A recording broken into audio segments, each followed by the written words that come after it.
এখন এই সরকার safe exit চায়, তো সেফ এক্সিটই তো চাইবে। কোনো বিশেষ সরকারের সঙ্গে যুক্ত থাকার কোনো আকাঙ্ক্ষা আমার নাই। প্রধান উপদেষ্টার বিশেষ সহকারী এই হিসেবে প্রশ্ন করছি, এই যে সরকার মানে ডক্টর ইউনূস, যে তার সঙ্গে ডক্টর ইউনূসের সঙ্গে ধরেন যে প্রশাসন কিংবা এই সেনাবাহিনী কিংবা অন্যান্য রাষ্ট্রের যারা এই ভোট কেন্দ্রে একদম মাঠ প্রশাসনের দায়িত্ব পালন করবে, মানে এই পক্ষগুলোর সঙ্গে কি ডক্টর ইউনূস যিনি যে ব্যক্তিত্ব বা তার যে পজিশন, সেখানে কি কোনো গ্যাপ বা শূন্যতা আছে?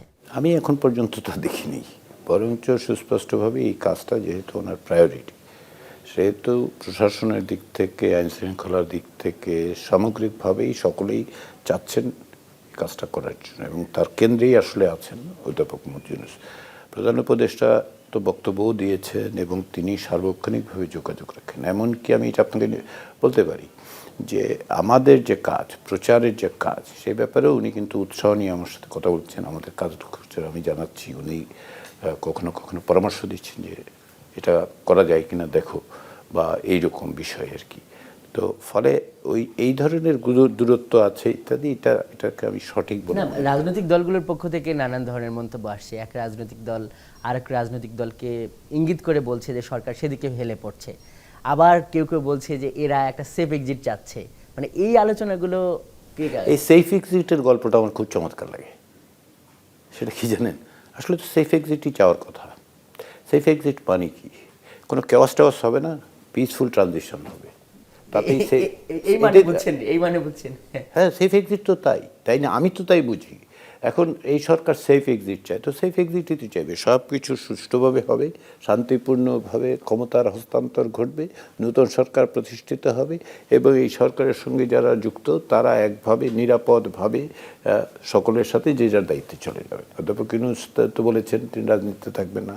আমি আমার দিক থেকে আশ্বস্ত করতে পারি আপনাকে যে আমি মানে দায়িত্ব পালন শেষে শিক্ষকতায় ফিরে যাব। আপনি আপনার কাছে যে প্রশ্নটা আমি বিশেষভাবে করতে চাই সেটা হলো যে আমরা আপনার সম্পর্কে যতটা জেনেছি যে আপনি একসময় ছাত্র রাজনীতি করতেন, এরপরে গবেষক হিসাবে আপনি আমেরিকায় এক ধরনের থিত হয়েছেন, এখন আবার এক ধরনের সরকারকে তো আমরা রাজনীতিক বলতেই পারি, মানে রাজনীতিতে এসছেন। দুইটা প্রশ্ন, যে এর পরে আপনার পরিকল্পনা কি, এর পরে আপনি কি করবেন, আর বিশেষ করে পরবর্তী যে সরকারগুলো আসবে তারা যদি আপনাকে বিশেষ কোনো দায়িত্বের জন্য ডাকে, যোগদান করবেন কিনা?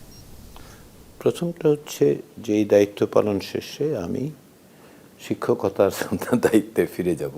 আমি ছুটিতে আছি, মানে আমি 2024 সালের অক্টোবর মাসে আমি যখন আসি তখন আমি স্বল্প মেয়াদের ছুটি নিয়ে আসছিলাম সংবিধান সংস্কার কমিশনের কাজের পরে, কিন্তু বিভিন্নভাবে দায়িত্ব আমার উপর অর্পিত হয়েছে। আমি নিজেও মনে করেছি যে এটা একটা বড় সুযোগ অংশগ্রহণ করার, তো সেইভাবে আমি কাজ করেছি। তো সেদিক থেকে আমি আমার পরবর্তী কাজ হচ্ছে এই দায়িত্ব শেষ হয়ে গেলে আমি বিশ্ববিদ্যালয়ের শিক্ষকতায় ফিরে যাব। আমার ছুটিও শেষ হবে এবং আমাকে যেতে হবে। এইটা দ্বিতীয় হচ্ছে পরবর্তী সরকার। আমি সরকার হিসেবে বলবো না, কোনো বিশেষ সরকারের সঙ্গে যুক্ত থাকার কোনো আকাঙ্ক্ষা আমার নাই, আমি আগেও ছিলাম না। ফলে এই কাজেও সর্বশেষ সরকারের অংশ হওয়ার পরিস্থিতি হয়েছে।